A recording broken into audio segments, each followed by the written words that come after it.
안녕하세요. 네, 지금 마실 차는 여러 번 함께 마신 적이 있었던 2001년도 중차공사 대자녹인입니다. 저에게 청병으로 제가 가지고 있는 차 중에서는 2001년도 차가 제일 오래된 차예요. 2001년도가 제 시간으로는 이미 성인이 된 후의 시간이기 때문에 그렇게 오래된 것처럼 느껴지지 않았거든요. 근데 생각해보니 제 아이보다 나이가 훨씬 많더라고요. 그렇게 치면 너 제법 오래되었구나 하는 생각을 합니다. 이 차는 제가 두 편 가지고 있는 이렇게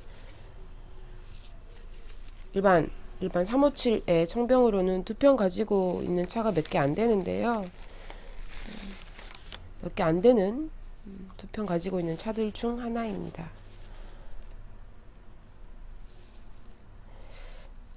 이 차가 내포성도 아주 좋고요. 저는 오래 마셔왔으니까 내포성도 좋고 아주 맛도 편안해서 길게 마시기 참 좋습니다. 목이 살짝 잠겼지요. 여행을 다녀왔어요. 여행을 다녀왔고 1박 2일의 여행이었는데 아주 짧은 여행이었는데 여독이 1박 2일 이상 갑니다. 아이고 세상에. 아주 좋은 시간이었어요. 자랑입니다.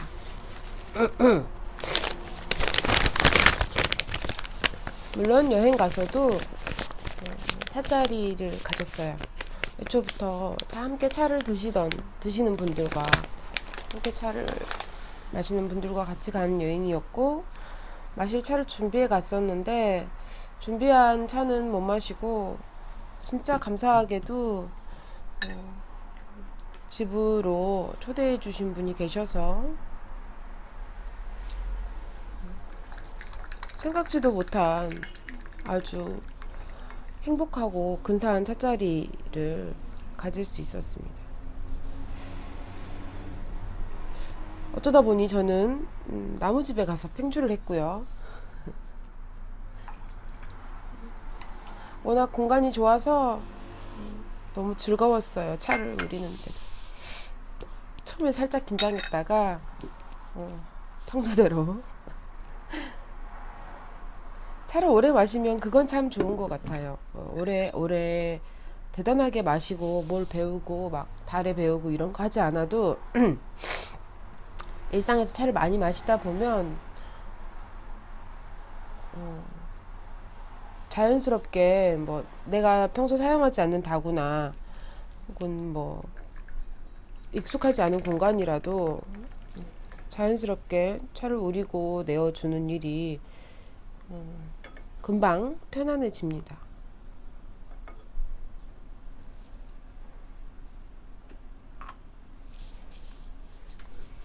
그래서 이 책이 여행 전부터 읽고 있었는데 아직 조금 남았습니다. 여행 가겠다고 들뜬 마음 때문에 조금 느렸고 또 다녀와서 거의 하루 종일 자는 이런 며칠이 이어졌기 때문에 더 늦어졌어요.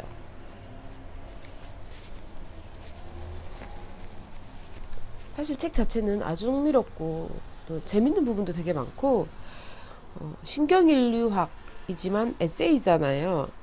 그래서 뭐 학술서적이 아니고 에세이이기 때문에 많이 어렵지 않고요. 그리고 쓰신 박사님이죠. 네, 그 분이 굉장히 다정하게 쓰셨어요. 이해하기 쉽고 알아듣기 쉽게 태도 자체도 다정하게 쓰셨어요. 즐겁게 읽고 있습니다. 죄송해요.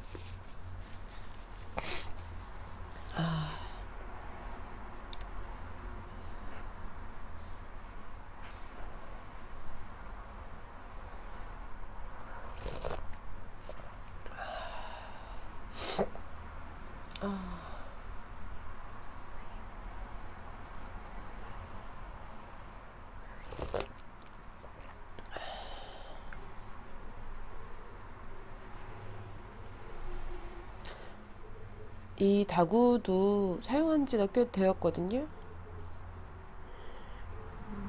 한 6, 7년 된 것 같은데요. 제가 그 러시아의 로모노소프라는 브랜드를 좋아해요.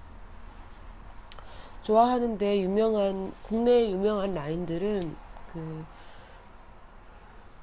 로모노소프의 뭐 어떤 상징으로 국내에는 알려져 있는 이렇게 금장과 또 아주 진한 청아 라인 뭐 이런 게 들어가 있는 화려한 패턴의 그런 것이라든지 아니면 러시아 특유의 아주 강렬한 색감을 가진 페인팅이라든지 뭐 이런 것들이거든요. 네. 근데 사실은 국내에서 로모노소프 코리아라고 직영점 같은 것이 있고 거기서 행사를 한다거나 뭐 이렇게 해서 꽤 저렴하게도 많이 판매를 합니다. 물론 가장 유명한 라인은 아주 비싸죠.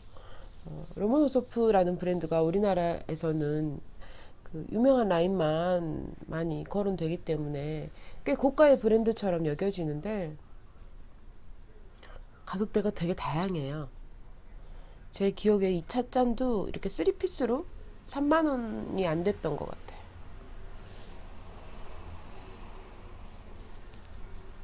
3피스로 3만원이 안 됐고 유명한 라인은 당연히 훨씬 비싸죠. 국내에서 구입한 로모노소프 찻잔이거든요. 정품이고. 그래서 이 브랜드가 참 마음에 들어서 직구도 해봤어요. 러시아 직구. 그 러시아 직구 사이트에도 보면 더 다양하게 정말 다양한 금액대의 것들도 되게 많습니다. 재밌는 형태의 러시아 특유의 재밌는 형태의 뭐 잔들도 있고 패턴들도 독특한 것들도 많고요.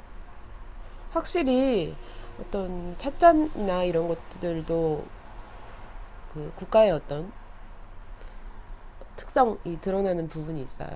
아, 얘는 영국 걸 거야. 그럼 영국 거고요. 얘는 독일 걸 거야. 그럼 독일 거고.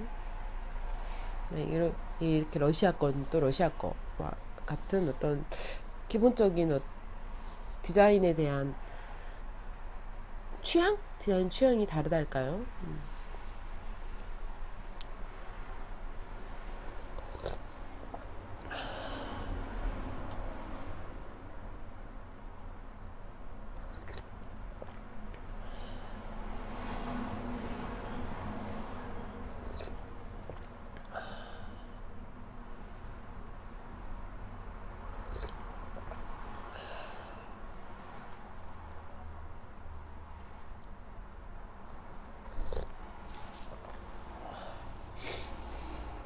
아, 역시 차가 좀 들어가야.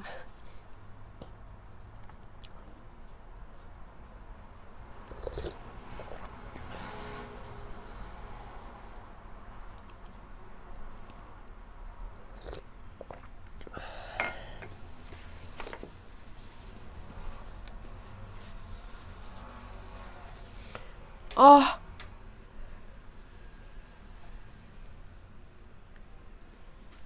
방금 놀라운 문장 하나를. 흔히 인간은 종족 유지의 본능이 있다고 합니다. 하지만 결론부터 말하면 그런 본능은 없습니다.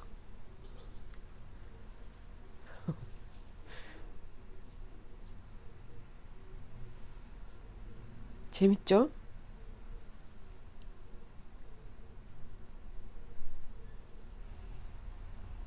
군인과 노동자를 양산하기 위해 아기를 낳으라는 말은 본능에 부합하기보다는 오히려 본성에 반하는 일이다.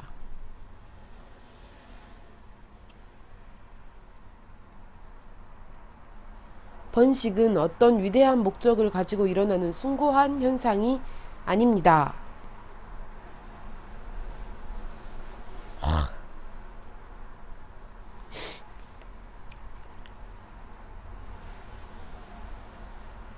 참 재밌어요. 우리가 과학은 검증된, 확인된 어떤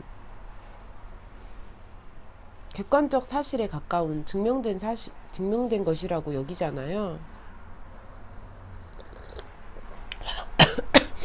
확고부동한 것, 뭐 진리에 가까운 것. 근데 사실 대부분의 과학은 가설이고요. 현재 단계에서 거기까지만 입증되었을 뿐인 것들이 되게 많고요. 과학에서 비롯된 어떤 과학과 엮여있는 과학적인 어떤 토대를 근거로 하는 것들도, 모든 학문들도 결국 가설에 기대어 뭔가 만들어내는 것이죠. 그렇다면 원래 그래는 없다는 얘기예요. 인간이라는 게 원래 그렇지, 뭐 이런 거 있잖아요. 남자는 원래 그래, 여자는 원래 그래 라는 것들은 사실 거의 없는지도 모릅니다. 우리가 지금 수준에서 이해하거나 검증할 수 있는 게 거기까지 뿐일지도 몰라요. 그렇다면 훨씬 더 다양한 접근과 해석이 가능하지 않을까요? 이 책을 읽으면서도 재밌는 부분이 되게 많았어요. 되게 생각지도 못했던 부분, 이런 것들. 그런데도 우리는 그것이 불변의 진리인 양 생각하게 되는 순간이 많습니다. 워낙 어렸을 때부터 체계적으로 그런 것에 대해서 교육을 받아서 그런가?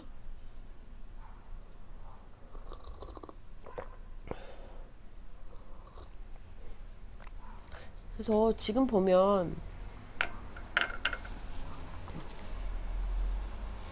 단순하게 얘기하면 콜럼버스를 생각하면 그래요. 콜럼버스가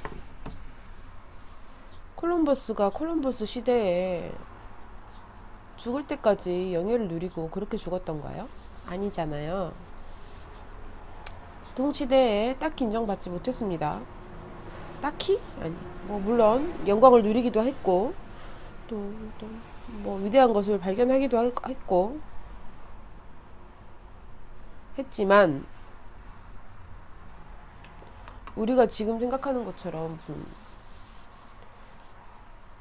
위대한 영웅으로 죽기까지 떠받들려지다가 죽은 것은 아니었어요.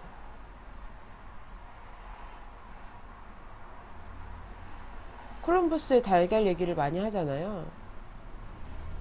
달걀을 톡 깨서 얹었다고. 그게 사실이라는 말도 있고 아니라는 말도 물론 있습니다만, 그것에 대한 해석은 참 흥미로운 것 같아요. 그것은 제가 어렸을 때만 해도 그것에 대해서 어떤 가능성을 보는 힘, 도전의식, 또 사물을 색다르게 인식하는 어떤 문제를 다르게 인식하는 어떤 태도, 이런 것들을 아주 높이 샀고, 그런 것들을 배워야 된다는 식의 어떤 교육을 받았었죠. 그래, 그렇게 생각할 수도 있어. 와, 콜럼버스 대단하네, 이렇게 여겼던. 근데 지금은 콜럼버스의 그 달걀에 대한 해석이 달라졌습니다.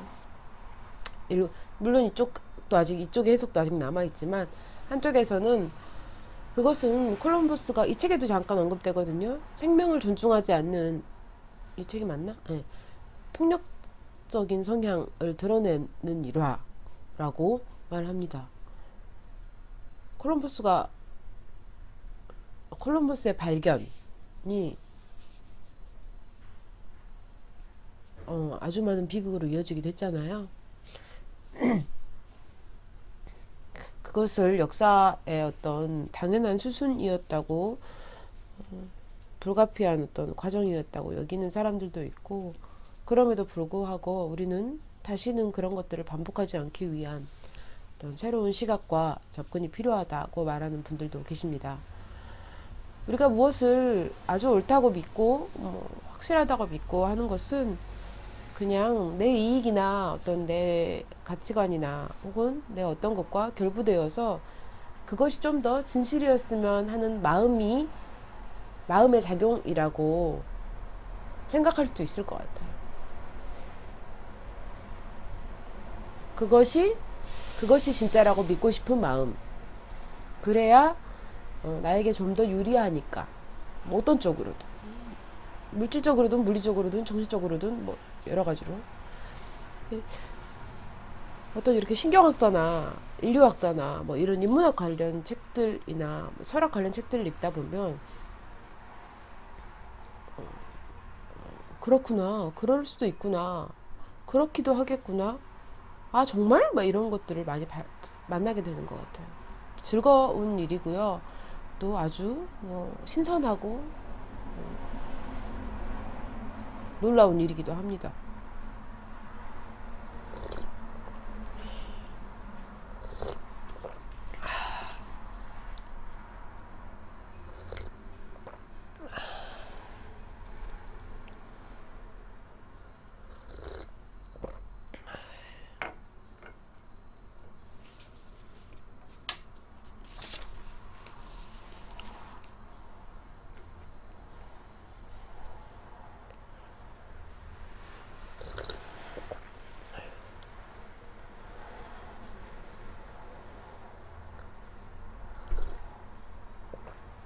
네, 재밌습니다.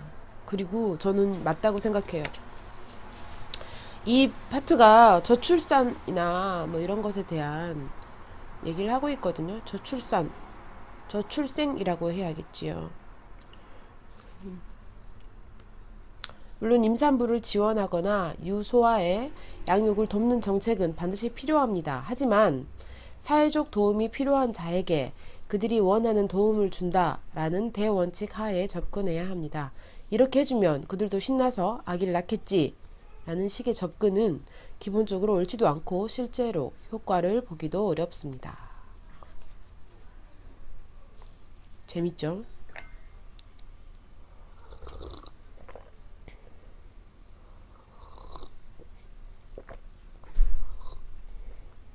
근데 사실이 그러하더라고요.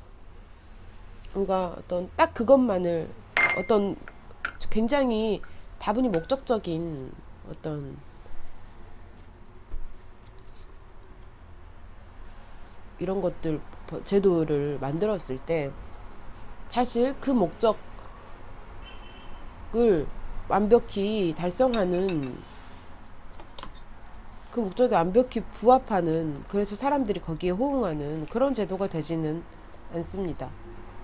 그리고 그래서 결국은 가장 근본적인 대원칙이 중요하다고 생각하고요. 근본적인 어떤 대원칙에 하에 접근하면 사실 크게 서로 누구는 좋고 누구는 안 좋고 이런 말이 쏙 들어가지 않을까 생각하는데요. 그렇게 생각하기가 어렵죠. 왠지 억울한 느낌도 들고 말이죠.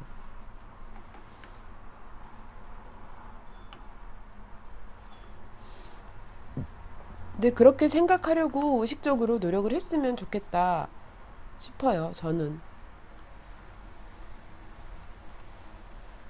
결국은 그 대원칙을 적용하면 나에게도 혜택이 돌아오거든요. 근데 그 대원칙을 적용하지 않으면 나에게는 혜택이 안 돌아오고 그렇기 때문에 억울한 마음이 생기는 거라고 생각돼요. 그래서 좀 넓게 거시적으로 볼 수 있었으면 좋겠다. 그러면 결국 나에게 좋은 쪽으로, 이로운 쪽으로 될 텐데. 근데 또 사회의 불신과 의심이 팽배한 것을 또 지탄할 수만도 없는 게 계속 속아왔잖아요. 그래서 그렇죠, 뭐.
모든 생물은 생태학적 여건에 따라 얼마나 많이 번식할 것인지 결정합니다.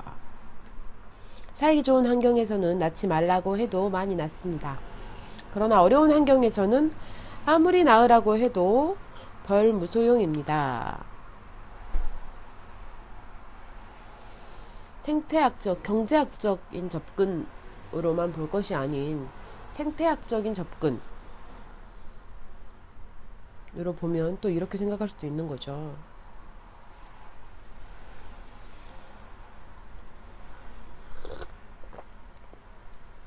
답은 없다. 하지만 다른 어떤 시각도 필요하다.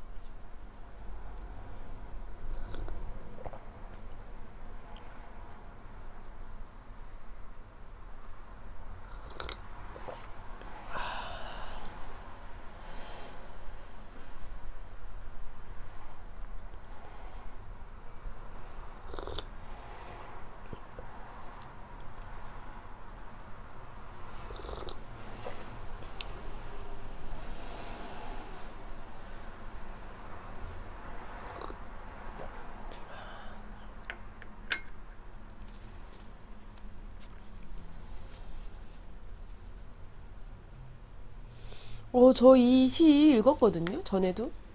이거 너무 슬프면서도 무섭더라고요. 아빠는 왜? 초등학교 2학년생이 쓴 시래요. 엄마가 있어 좋다. 나를 예뻐해 주어서. 냉장고가 있어 좋다. 나에게 먹을 것을 주어서. 강아지가 있어 좋다. 나랑 놀아주어서.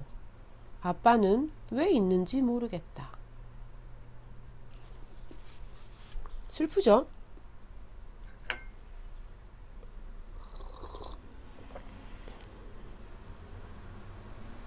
근데 이 시도 받아들이는 사람에 따라서 많은 차이가 있을 것 같아요. 대다수의 엄마들이라면 그렇게 말하겠죠. 그러니까 애랑 좀 놀아주고 애랑 좀 시간을 갖지, 이렇게 말을 하고, 어쨌든 사랑한다는 표현을 좀 하지, 아이가 인지할 수 있을 정도로 라고 말할 테고, 아이는, 아빠들 입장에서는 사회생활이 힘들어서, 돈 버는 게 힘들어서, 뭐 부양의 책임이 크기 때문에 나는 뭐 그럴 시간이 없는데, 엄마가, 아이를 양육하는 엄마가 아빠의 수고를 충분히 아이에게 알려주지 않았다. 나는 돈 버는 기계인가? 뭐 이런 생각이 있을 수 있겠죠. 근데 재밌는 게요,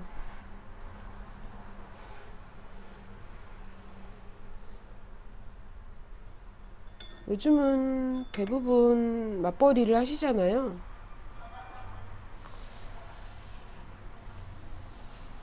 둘 다 돈을 벌어도, 가족을 부양하는 책임을 둘 다 지고 있어도 여전히 그렇다는 거죠. 아빠는 왜? 뭐 이렇게.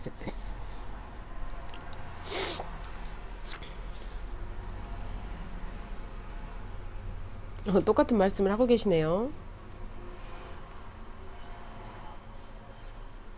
가족을 외부의 침입으로부터 보호한다, 뭐 이런 개념 있잖아요. 이 박사님이 말씀하시길, 저자가 말하길, 저만 해도 아빠가 된 지 10년이 넘었지만 집에 쳐들어온 도둑을 잡아본 경험은 단 한 번도 없습니다. 설사 그런 일이 생겨도 직접 몽둥이를 들고 싸우기보다는 얼른 112를 누를 것입니다.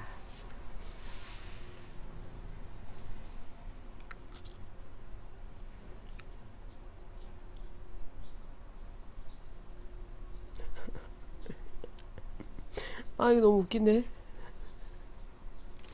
만약 정말 아버지가 없다면 어떻게 될까요? 그래도 정이 들었으니 아빠를 가족에 끼워주기는 하지만 설령 없다고 해도 크게 문제될 것은 없지 않을까요? 물론 가족의 의미를 단지 기능성으로 평가할 수는 없습니다. 유용한 역할을 하지 못하는 가족은 있을 필요도 없단 말이냐 라고 항변할 수도 있을 것입니다. 그래서 과거의 아버지가 담당하던 역할을 잃어버린 지금의 무익한 아버지도 어떻게든 버림받지 않고 진짜로 따옴표가 돼 있어.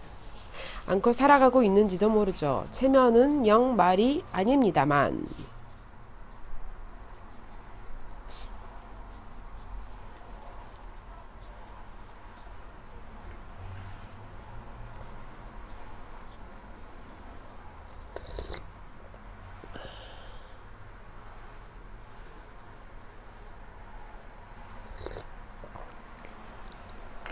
프로이트적인 접근이 아닌 이분은 어떤 진화생물, 진화인류학 뭐 이런 식의 접근으로 생태학적인 접근이 더 강한데요.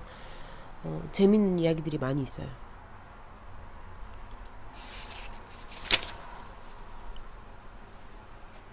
이 호르몬이라는 것이 주변의 환경에 영향을 받고 그것에 따라서 다르게 어떤 시기라든지 뭐 이런 것들을 조절을 한다는 거죠. 그래서 생리적으로, 생태학적으로 영향을 끼친다는 거예요.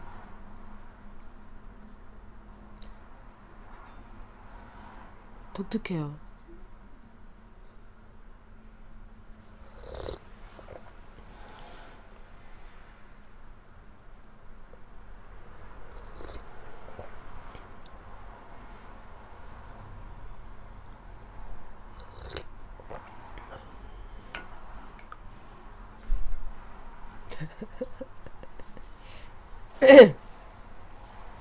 재밌어요. 그러고 보면 이제까지 제가 그런 말 한 적이 있거든요. 사회가 발전해서 우리는 굉장히 편리해진 것들이 많다. 그러면 삶이 좀 더 편하고 좀 더 가벼워져야 되는데 그렇지가 않다. 그 이유는 무엇일까? 다 손으로 하던 것, 직접 하던 것들을 이제는 어떤 시스템이라든지 기계가 많이 대신해 주는데도 불구하고 왜 우리는 여전히 힘든가? 아니, 오히려 더 힘든 것 같은가에 대한 역할에 대한 기대와 요구. 단순하게 생각하면 우리 저 정도 제가 지금 40대 초반이거든요. 40대 초반에 중저부 정도 되는 세대는 법이 어쨌든 간에 두 번째 부인, 말하자면 할머니가 둘인 혹은 셋인 아버지가 집을 나가서 돈도 주지 않고 소식도 없고 살았는지 죽었는지 모르겠다. 하지만 아직 죽었다는 소식은 없었으니 살아있는 것으로 믿고 모든 생계를 책임지고 아이들을 뭐 몇씩 키우면서도 원망은 하지만 그 아버지가 돌아왔을 때 돌아온 탕아도 아니고 거의 대부분 다 품어주었습니다. 받아주었죠. 30년 만에 돌아온 아버지, 15년 만에 돌아온 아버지. 그래도 아버지가 계시다는 게 얼마나 고마운가. 아버지의 부재 또한 어머니가 죄책감을 가지면서 뭐 이런 세대였어요. 그 다음 세대는 그것까지는 두 번째 할머니는 많이 없어졌지만 돈을 벌어다 주면 가장의 역할은 그걸로 끝난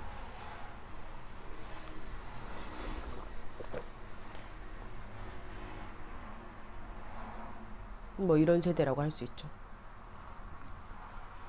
그 다음 세대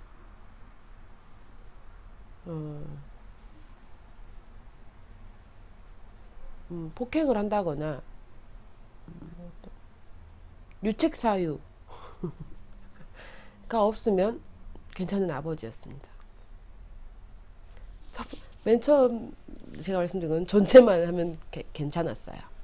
두 번째는 돈만 벌어다 주면, 생활력만 있으면, 경제적인 어떤 것만 있으면, 그 금액의 뭐 크기를 말하는 게 아니고 돈을 벌어다 주기만 하면 아버지의 존재가 인정을 받았습니다. 다음 세대는 큰 잘못만 없으면 아버지의 존재가 충분했죠. 근데 지금 세대는 이 앞세대 같은 아버지들이라면 이미 아버지의 자리에서 쫓겨났겠죠.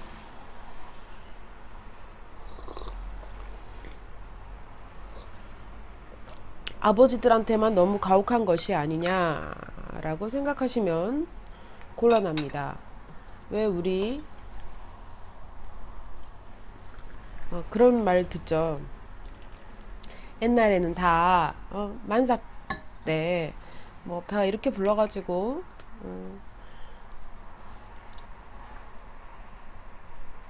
밭에서 밤매다가 애기 낳으러 가서 애기 낳고 와서 또 이랬다. 말 한마디 잘못하고 남편 얼굴에 손자국 손톱 자국 냈다고 쫓겨났다. 뭐 아이를 못 낳으면 첩을 드리는 것이 당연했고 후실을 드리는 것이 당연했고 안 쫓겨나는 것으로 다행으로 생각해라. 혹은 아이를 낳아도 남자가 바람피는 것은 아까 나왔죠. 뭐 본능이다. 이딴 소리들과 함께 참은 세대였고, 물론 가족도 뭐 아버지들이 존재만 하면 됐던 시대이기 때문에 가족도 부양하는 어머니들이 되게 많았지요. 그 다음 세대도 돈만 벌어다 주면 바람을 피워도 나를 좀 걷어차고 욕하고 뭐 이래도 참아야 돼. 사실은 지나치게 참아온 여성의 연대기가 있기 때문에 남성의 연대기들이 그렇게 자유로울 수 있었어요. 폭력을 당하는데 참고요. 어디 가서 너랑 나랑 둘이 살기로 약속해놓고 딴짓 하고 다니고 다 그럼에도 불구하고 눈물바람으로 뒷바라지하고 이렇게 참아온, 뭐 사실은 뭐 남성이 완벽하게 부양을 담당해 왔다, 그렇기 때문에 남성은 바깥으로 돌 수밖에 없다 라는 인식 자체도 되게 재밌는 인식이에요. 제가 손재주가 좀 있는 편이거든요. 그러면 어렸을 때 그런 말 많이 들었어요. 손재주 많은 사람들은 남편 복이 없어서 고생을 한다는 거예요. 그게 지금 우리나라에 50대 이상의 미용사들이 엄청 많잖아요.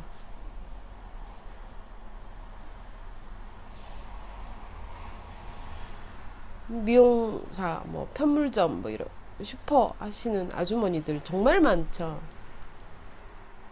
다 네, 그분들은 생계를 책임지지 않았나요? 생계를 기여하지 않았나요? 책임이 없었나요? 부양에 책임을 지지 않았나요? 받아다 주는 돈으로 그냥 살았나요? 저희 어머니 안 그랬거든요.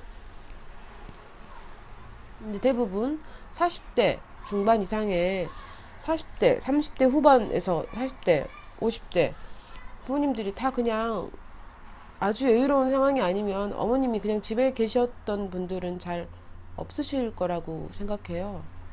일반적으로 뭐라도 하셨죠. 가족도 거두고 집안일도 풀로 하고 돈도 벌어오고, 그래도 뭐 육아나 양육이 잘못되면 엄마의 책임이었고, 이게 계속 변화하고 있는 건데 적응을 못하는 거죠, 서로들.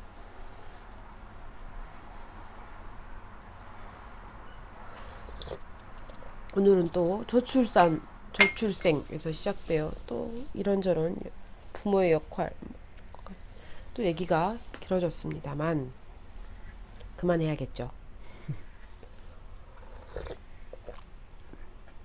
어쨌든 이렇게 쭉 한번 볼 필요는 있는 것 같아요.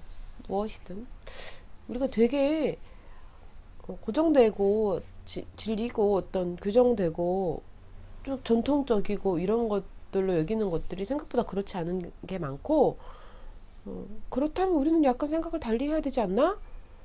가 되게 많습니다. 그다지 전통은 아니었어요.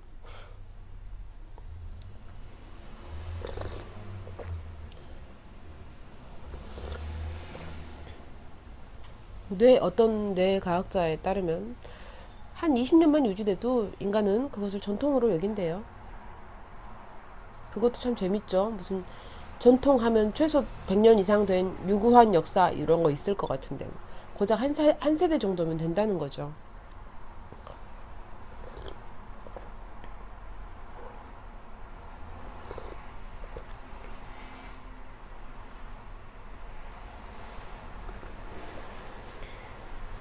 어쩌면 시대가 너무 빨리 변하면서 미처 적응을 못하고 자리를 못 찾은 탓일 수도 있어요. 변화하고 있다는 것을 미처 감지하지 못한 사람도 있는 거죠.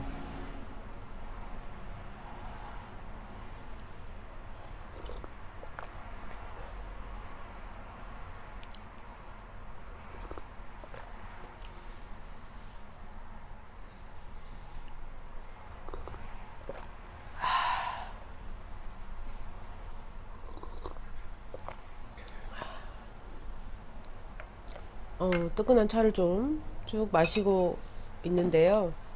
역시 차가 좀 들어가니까 몸이 좀 풀리면서 이제 슬슬 많이 미뤄져 있는 일들을 해야겠구나. 물론 조금씩 하고는 있습니다만 움직여야 될 시간이 오지 않았나 싶습니다. 요 마지막 한 잔을 따라 놓고 저는 인사를 드리고 제 일을 해야겠습니다.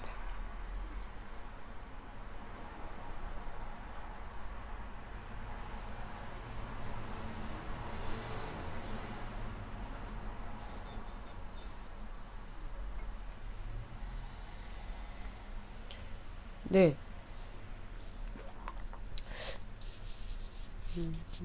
쭉 마신 차는 2001년도 중차공사 대자 녹인이었고요. 보이차 청병이죠. 네. 였고 오늘도 이런저런 또 잡다한 입에서 나오는 대로 찌꺼린 게 아닌가 싶습니다. 귀를 피곤하게 해드려서 죄송합니다. 하고 싶은 말이 많은가 봐요. 네. 그럼 오늘도 함께 해주셔서 들어주셔서 감사합니다. 다음에 또 뵙겠습니다. 감사합니다.